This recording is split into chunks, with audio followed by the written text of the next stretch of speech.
தமிழக வெற்றி கழகத்தின் தலைவர் 4 மாவட்டத்தில் மக்கள் சந்திப்பு கூட்டத்தை நடத்தியிருக்கார்.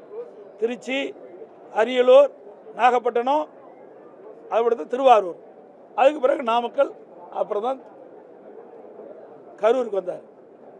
ஏற்கனவே 4 கூட்டத்தில் எவ்வளவு மக்கள் அந்த நிகழ்ச்சியில் பங்கு பெறுவார் என்று காவல்துறைக்கு தெரியும், உளவுத்துறைக்கு தெரியும், அரசுக்கும் தெரியும். அதற்கு ஏற்றவாறு இடத்தை ஒதுக்கி இருக்க வேண்டும். அவர் கேட்ட இடத்தை ஒதுக்கல.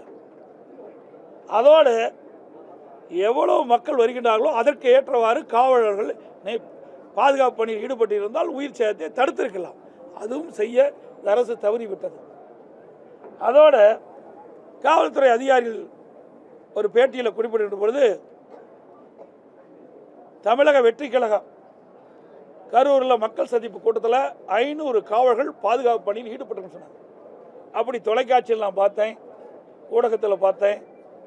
ஆனால் அப்படி 500 பேர் அந்த மக்கள் சந்திப்பு கூட்டத்தில் காவலர் இருந்தால் என்றால் இல்லை என்பதுதான் தெளிவாக தெரியுது. எல்லா ஊடக நபர்களும் நீங்கள் இருக்கிறீங்க, எங்களுக்கெல்லாம் உங்களுடைய தொலைக்காட்சியில் பார்த்து தான் அந்த கருத்து சொல்கிறேன்.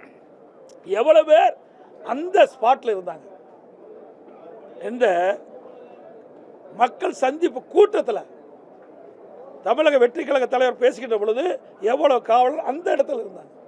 வெளியிலெல்லாம் நிறுத்தினெல்லாம் கணக்கு போட்டு ஒரு அறிவிப்பை கொடுக்குறாங்க. ஆனால் பாதுகாப்புக்கு எவ்வளோ பேர் நிற்கவில்லை என்பது தெளிவாக தெரியுது.